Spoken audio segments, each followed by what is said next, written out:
Oi pessoal, aqui é a Lana do BO Literatura e o vídeo de hoje é sobre o nosso primeiro livro do desafio 12 livros para 2023 e o livro de janeiro foi Salem, do Stephen King, e a gente começou com o livro do rei. Esse livro eu comprei já tem um tempo, a capa dele dá uma estourada aqui, né?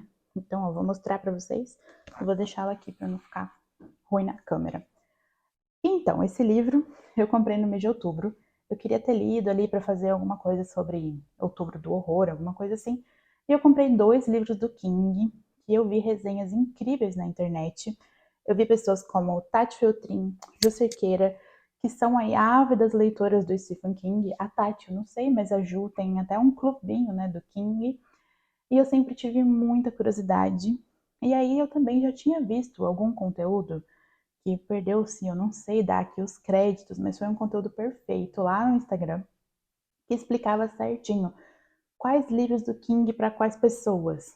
Eu aqui, uma grande medrosa, uma grande romanceira, e aí que gosta de histórias mais dramáticas e de romance, fiquei pensando qual poderia ser a minha leitura do King sem que eu morresse do coração.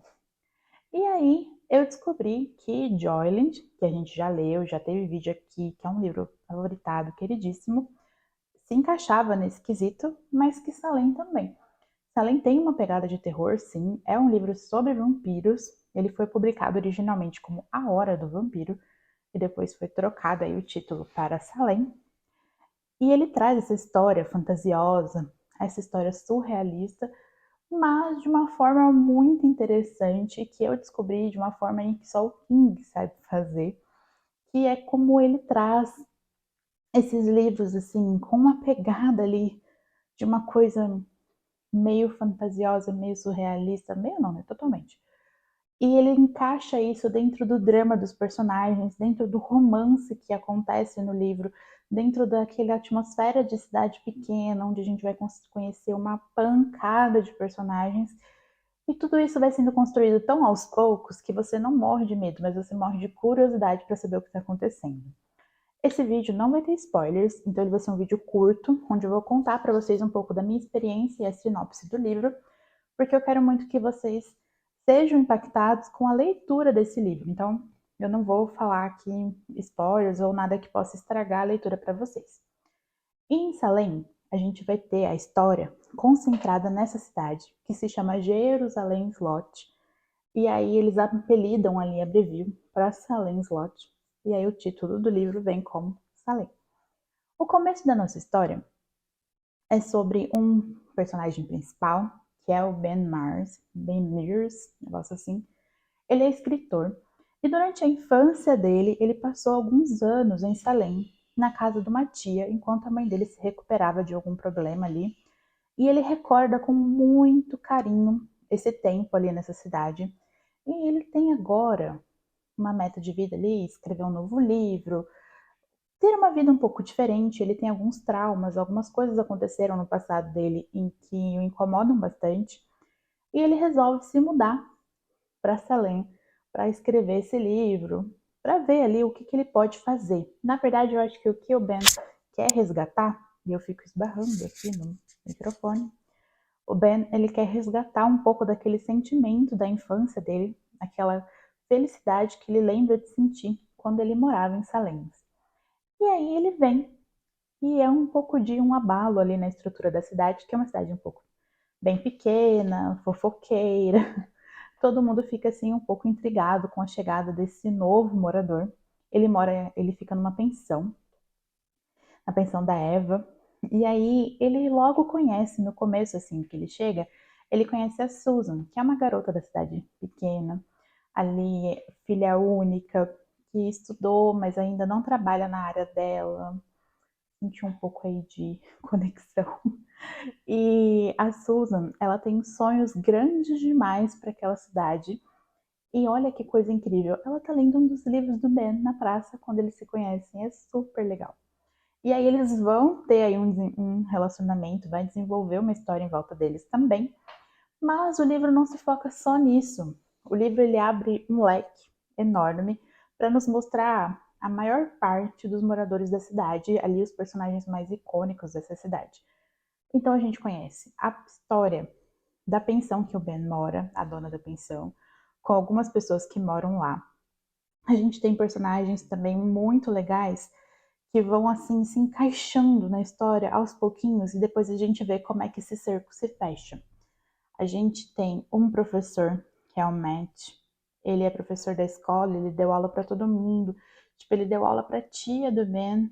E às vezes eu acho um pouco difícil entender como ele é velho ali nessa logística da história.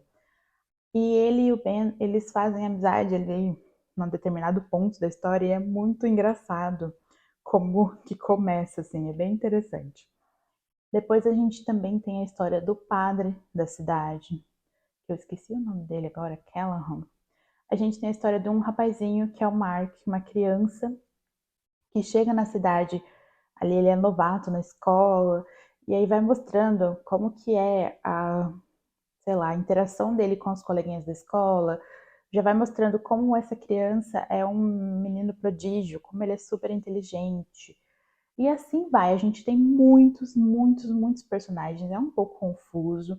Isso deixa a gente ali me sentindo um livro da Agatha Christie, quando ela lança assim todos os personagens que vão estar envolvidos no mistério, e é nomes difíceis, sobrenomes, e aí você fica meio perdido, mas aos poucos, conforme você vai persistindo, começa a encaixar e a gente começa a perceber tudo como um todo.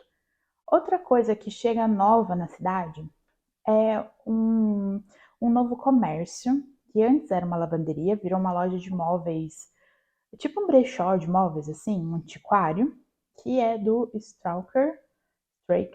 E o outro cara, eu esqueci o nome, Barrow Straker. E a gente só vê, ali a cidade, ela só vê esse Straker. E além dessa loja que ele abriu, ele também comprou a Casa Marsden. A Casa Marsden é uma casa meio que mal assombrada, lá no tipo, um topo da colina ali da cidade.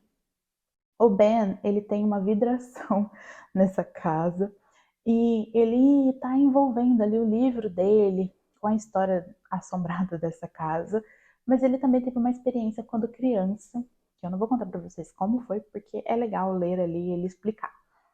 Então, o Ben, ele fica ali meio vidrado nessa casa e esse cara já tinha comprado.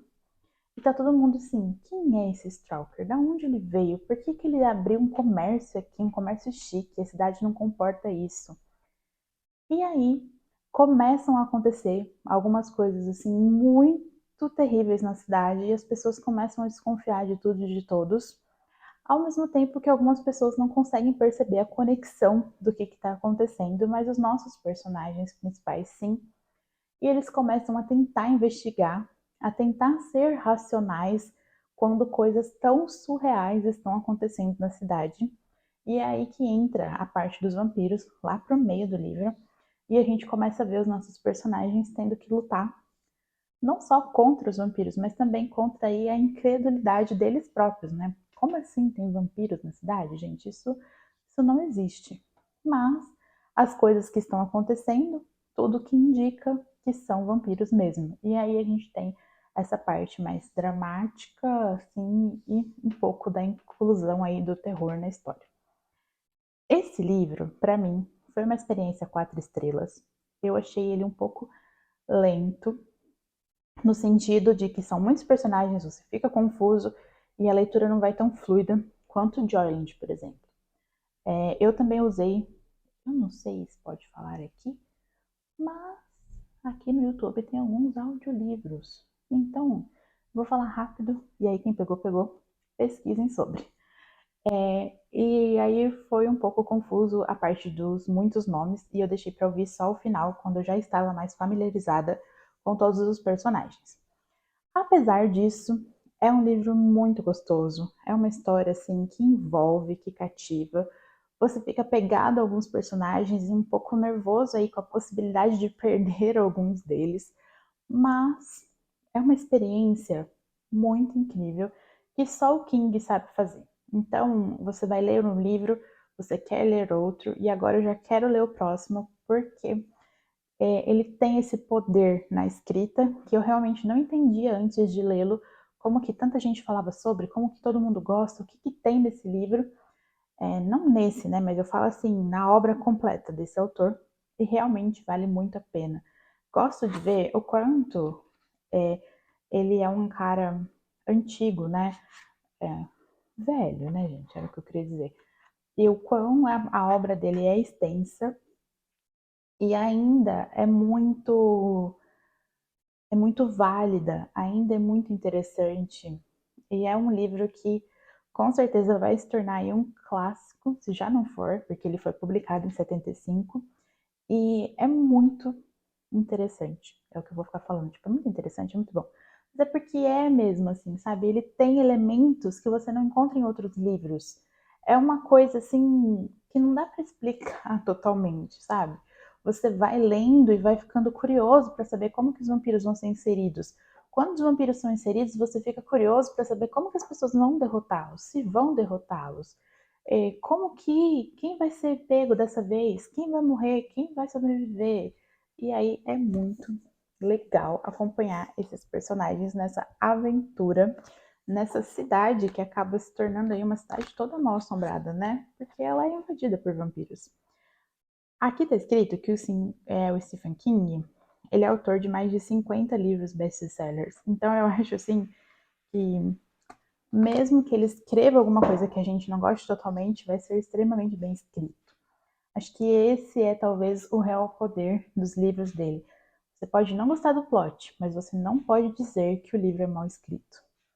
Então, esse foi o nosso livro, nosso primeiro livro do desafio de 12 livros para 2023, além do Stephen King. Se vocês gostam desse livro, comentem aqui. Comentem se vocês já leram, o que vocês acharam. Não se esqueçam de curtir esse vídeo, de se inscrever no canal. E até a próxima, pessoal!